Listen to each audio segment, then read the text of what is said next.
Pada part ke-122 diambil dari light novel bab 290 sampai dengan 291, mulai, misi pertama pembawa bendera ke-12.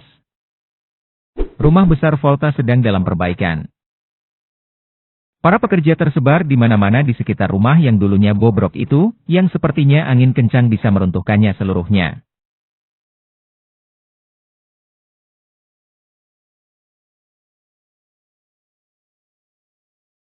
Tuan Tanah dan anggota klannya tidak bisa menahan tangis dari waktu ke waktu, diliputi emosi karena mimpi seperti itu telah menjadi kenyataan. Bahkan sebagian warga yang sempat meninggalkan kawasan akibat bencana kelaparan mulai kembali pulang. Finn Blanche, kepala pelayan klan Volta, membantu mendistribusikan makanan kepada para pelayan di siang hari dan menyusun rencana anggaran untuk memanfaatkan dana bantuan Rankandel bersama tuannya di malam hari.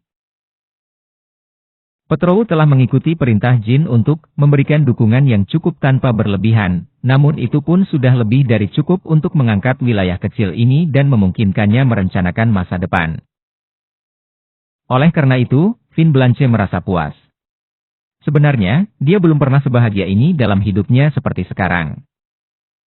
Semua ini berkat Anda, Tuan Jin.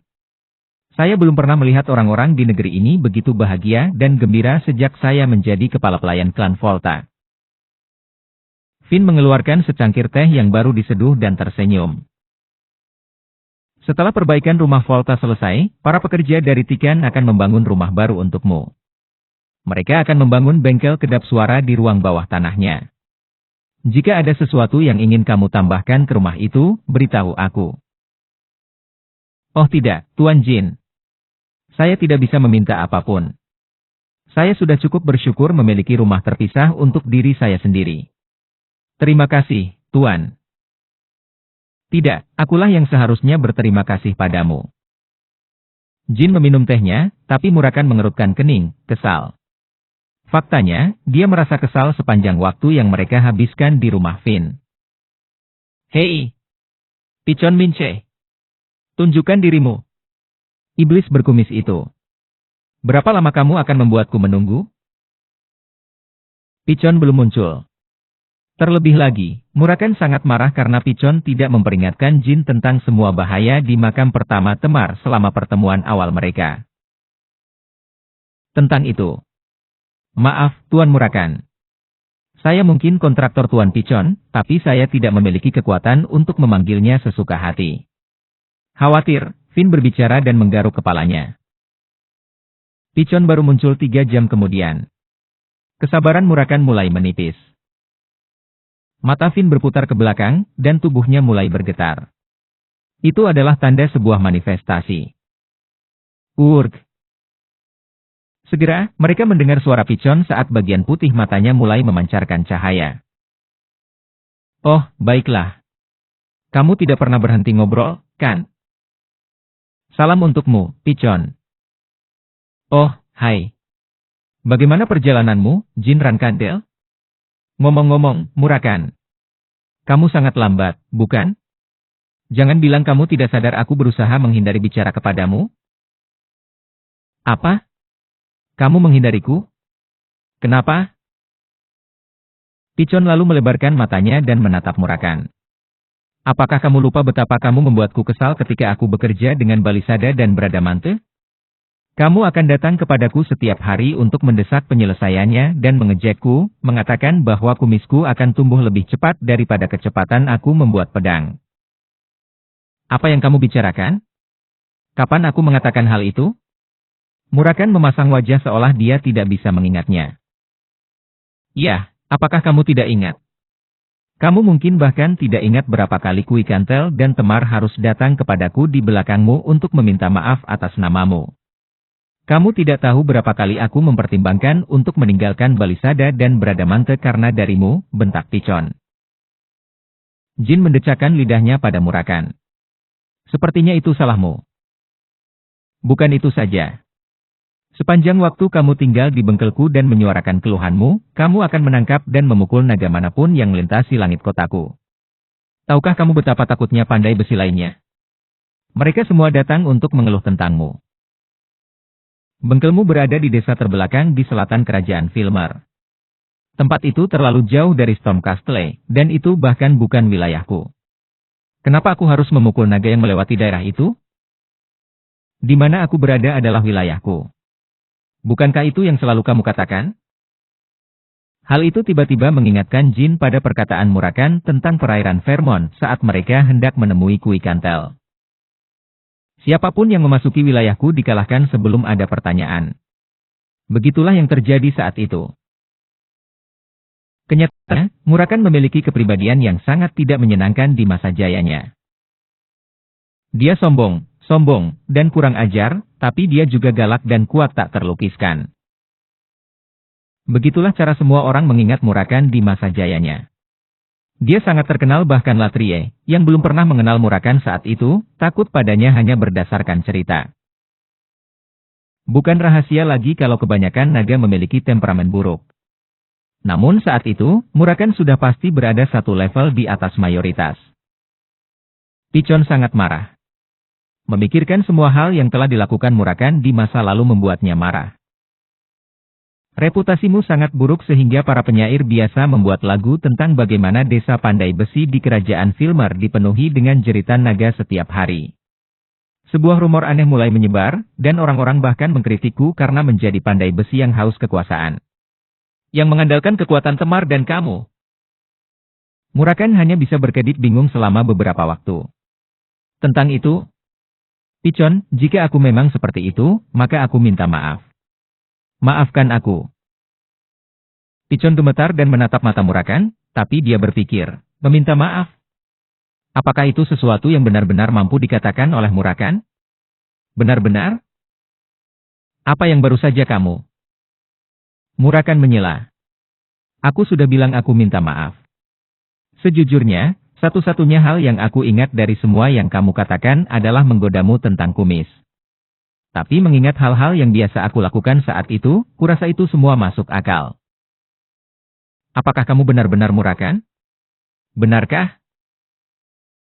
Saya pikir sesuatu terjadi pada ingatan saya selama saya tertidur selama 1000 tahun. Saya juga kehilangan sebagian besar kekuatan saya, seperti yang mungkin kamu lihat. Bagaimanapun, jika saya telah menyinggung perasaan kamu, saya minta maaf karenanya. Murakan hendak menundukkan kepalanya. Jin terkejut dan segera meraih bahunya.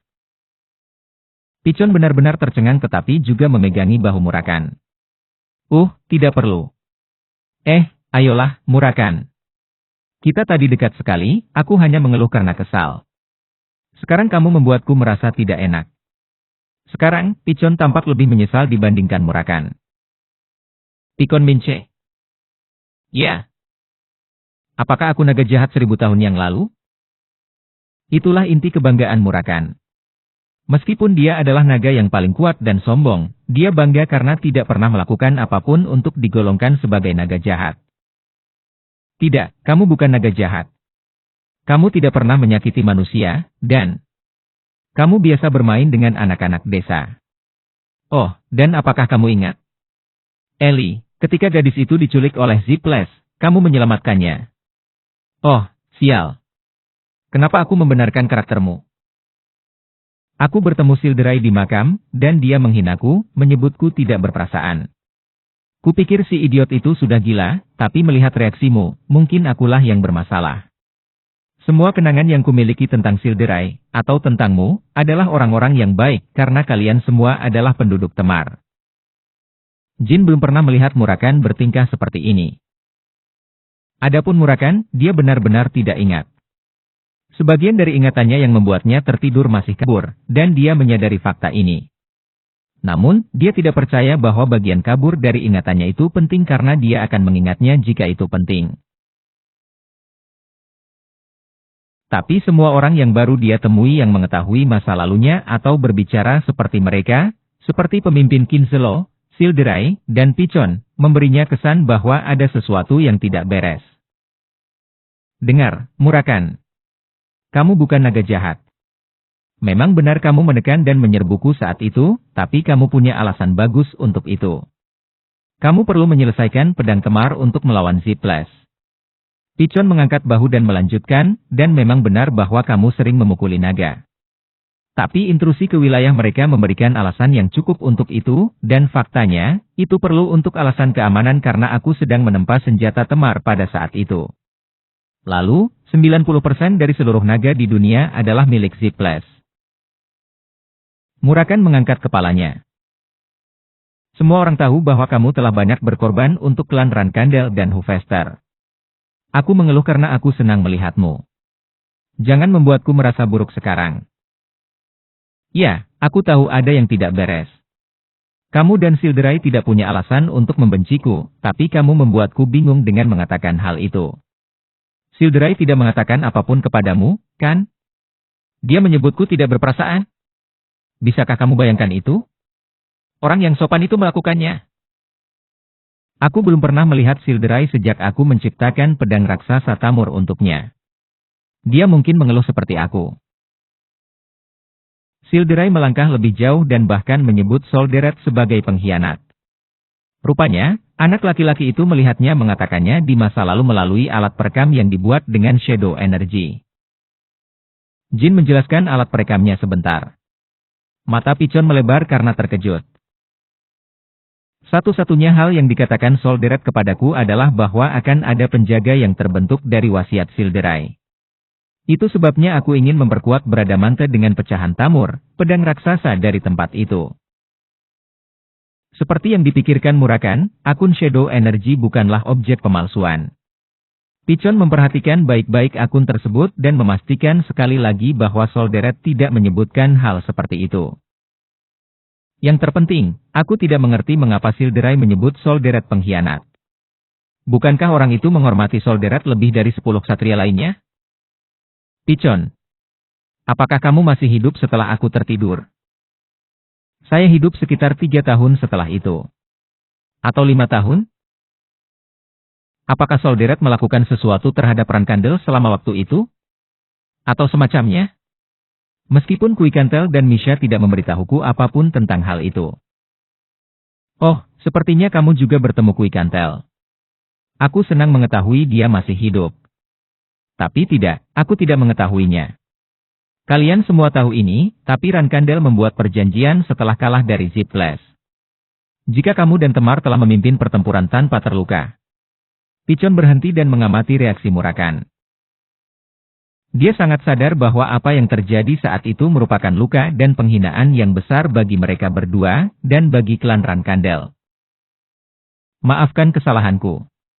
Maafkan aku, Murakan. Pertama, kamu menuduhku jahat, dan sekarang kamu meminta maaf. Kumis, mungkin kamu sudah menjadi dewa, tapi kamu masih kurang berkelas.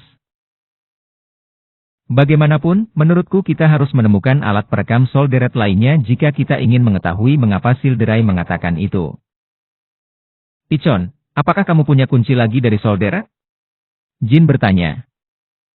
Pichon menggelengkan kepalanya. Hanya itu yang kumiliki.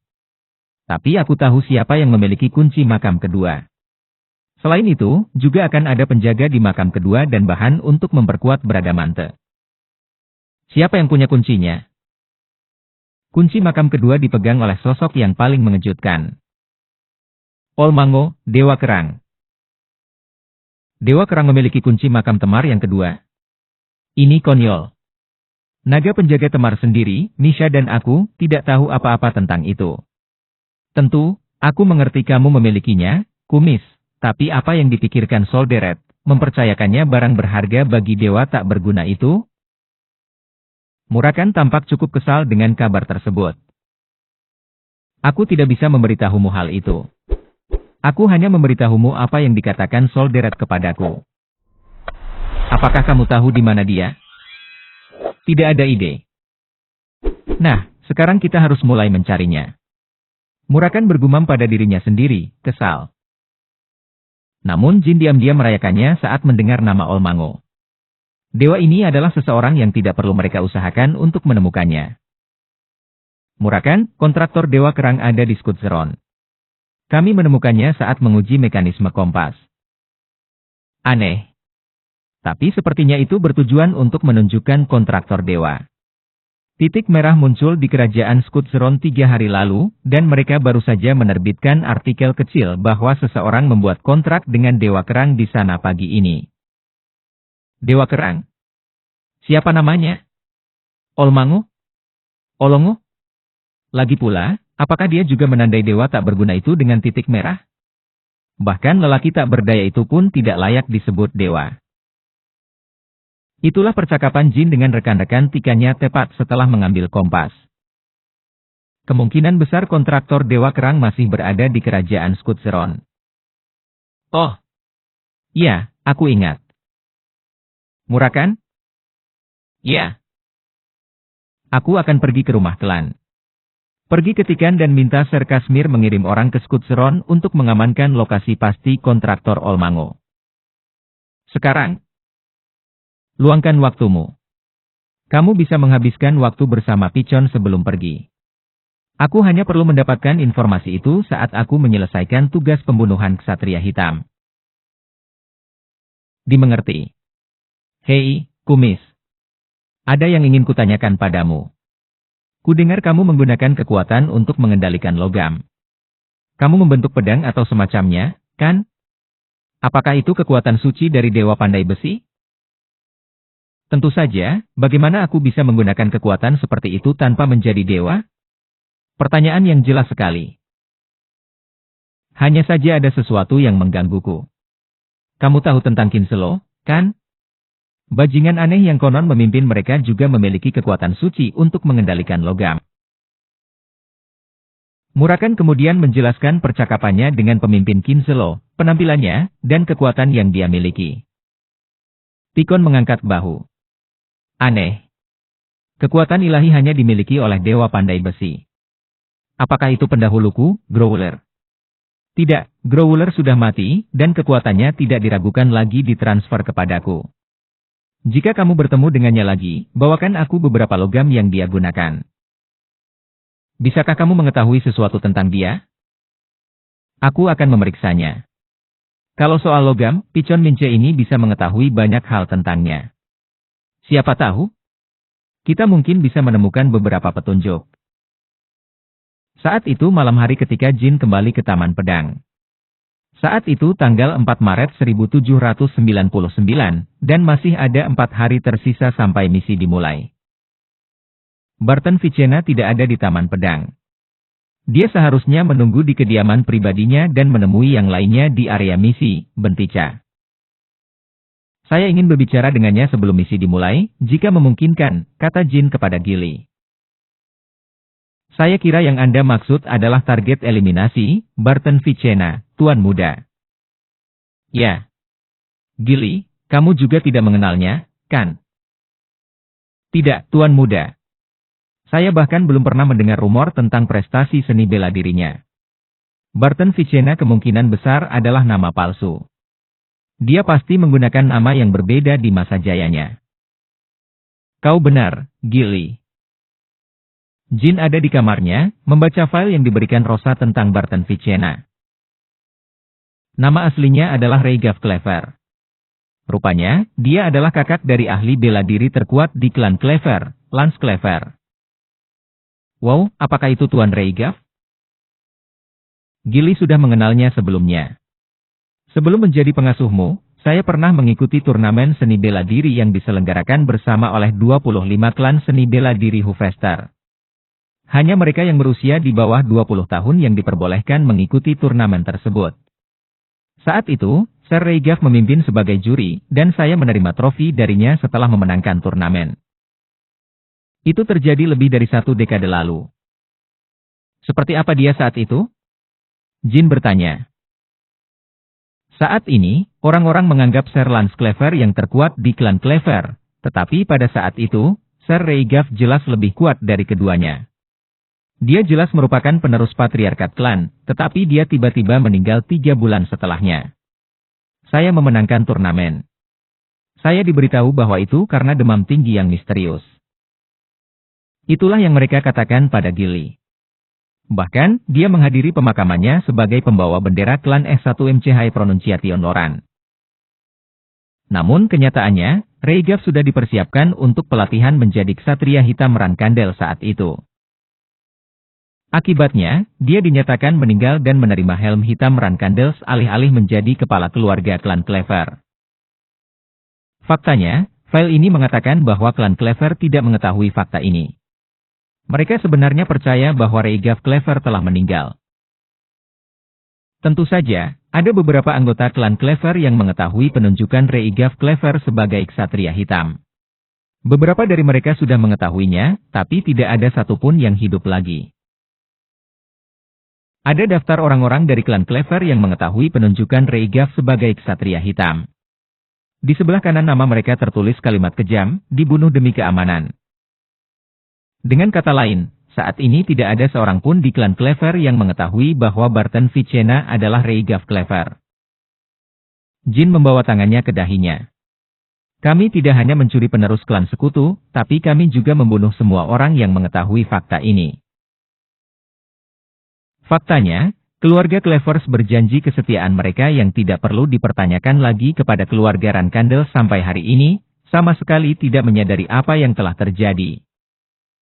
Rasa pahit masih melekat. Dapat dimengerti mengapa Reigaf Clever mengkhianati klan Rankandel.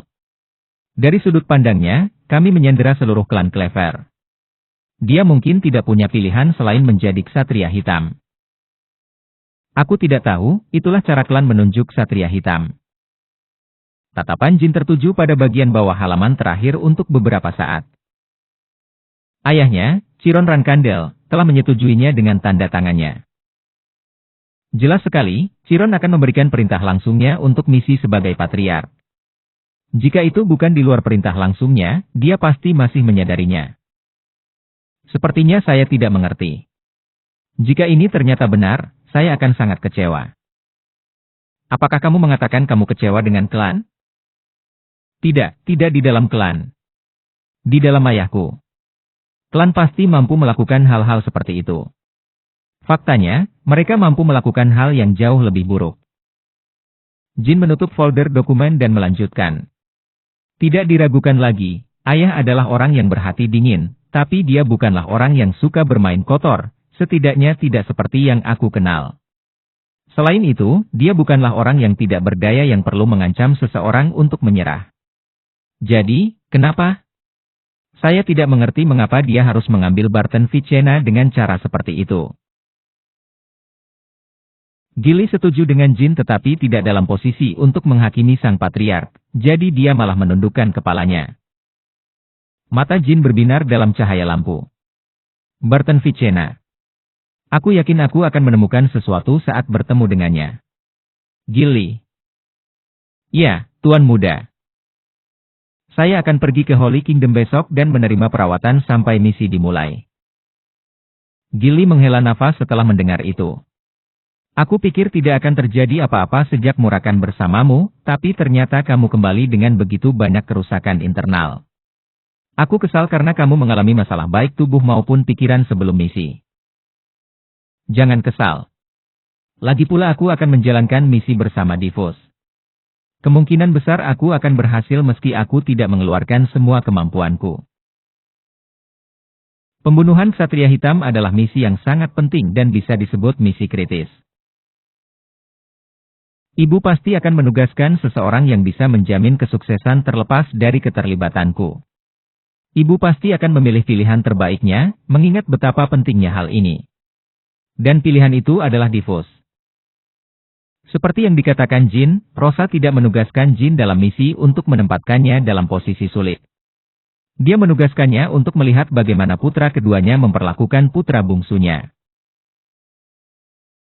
Divus masih berada di level bintang 9, tapi sebagai Rankandel berdarah murni, dia selalu bisa memberikan hasil yang tidak terduga melawan ksatria bintang 10. Fakta bahwa Divus harus membunuh ksatria hitam itu dalam pertempuran melawan Zipley hanya memfasilitasi pencapaian tersebut. White Knight tidak mengetahui bahwa Barton adalah mata-mata Zipley, dan Barton juga tidak akan mengetahui bahwa dia telah ditemukan. Namun, kamu masih harus menghadapi seorang ksatria hitam. Aku bertarung melawan salah satu dari 10 ksatria teratas dalam kekuatan klan Rankandel dan kembali hidup-hidup. Ingat, jangan khawatirkan aku. Bersenang-senanglah dengan Murakan selagi aku pergi. Bukankah Murakan ikut misi? Tidak, itu tidak akan berguna untuk membawa penjaga nagaku ke misi pertamaku. Jika aku melakukannya, para tetua klan akan terus-menerus mengkritikku. Bahkan, para taruna pun mungkin mengira aku pengecut. Itu mungkin benar karena mereka tidak tahu seperti apa dirimu yang sebenarnya, Tuan Muda. Meskipun aku sudah menyatakan kekhawatiranku, aku tahu kamu akan membuktikan dirimu benar seperti biasanya, Tuan Muda. Jin tersenyum. Dan satu hal lagi. Kamu harus mengambil cuti setelah misi ini selesai, Gilly. Apa? Cuti? Kenapa tiba-tiba? Kamu telah menghadapi pertempuran sejak kamu kembali, Tuan Muda. Mengapa kamu menyuruh saya untuk mengambil cuti saat ini? Bukan karena itu. Murakan sepertinya sangat ingin berkencan, itu sebabnya. Jin tidak berani mengatakannya. Ambil cuti. Sebentar lagi, kamu akan mempunyai banyak hal yang perlu dikhawatirkan, jadi lupakan hal-hal tersebut terlebih dahulu. Selain itu, merupakan kebiasaan untuk mengirim pengasuh anak untuk mengambil cuti tepat setelah pembawa bendera ditunjuk sebagai ksatria. Gilly hendak menolak sekali lagi, tapi Jin menggelengkan kepalanya lebih dulu. Menurutku penting juga bagimu untuk memiliki waktu pribadi untuk dirimu sendiri, Gilly. Kamu harus keluar dan memanjakan dirimu sesekali atau hanya menghabiskan waktu tenang untuk dirimu sendiri tanpa memikirkan banyak hal. Baiklah. Gilly telah mengorbankan masa mudanya demi Jin. Tak hanya itu, ia juga rela merelakan sisa hidupnya. Dia selalu mengatakan itu adalah pilihan yang dia buat untuk dirinya sendiri, dan dia benar-benar mempercayainya. Tapi Jin selalu merasa sangat berhutang budi padanya. Dia tidak pernah menunjukkannya karena dia tidak menginginkannya. Aku ingin kamu tahu bahwa aku selalu berterima kasih padamu. Saya merasakan hal yang sama, Tuan Muda. Jin diam-diam memasuki kerajaan suci karena mengungkapkan perlakuannya akan memperlihatkan kelemahannya kepada klan. Lani dan para pembantu setianya memperlakukan Jin dengan upaya terbaik mereka selama 2 hari berikutnya. Setidaknya ada 2 orang suci di samping Jin selama 48 jam berikutnya. Jin belum pernah menerima perlakuan mewah seperti itu sepanjang hidupnya. Berkat usaha mereka, kondisi Jin hampir sempurna saat kembali ke Taman Pedang. Saya tidak akan bisa menjalankan perintah Raja Legenda, tapi ini lebih dari cukup. Bagaimanapun, Rosa tidak tahu tentang perintah Raja Legenda. Oleh karena itu bukanlah elemen yang diperlukan untuk menyelesaikan misi ini karena Rosa yakin kehebatan Jin berada di tingkat menengah ke atas dari 8 bintang. Diffus dan 10 ksatria penjaga berdiri di depan portal yang ditunjuk untuk misi pembawa bendera. Jin tidak mengenali satupun ksatria penjaga. Setengah dari mereka akan dipromosikan menjadi ksatria eksekusi setelah misi ini. Kamu sudah tiba, pembawa bendera ke-12. Diffus tidak menoleh untuk melihat Jin. Dia sedang membersihkan pedang raksasanya, Bolgar, dengan kain.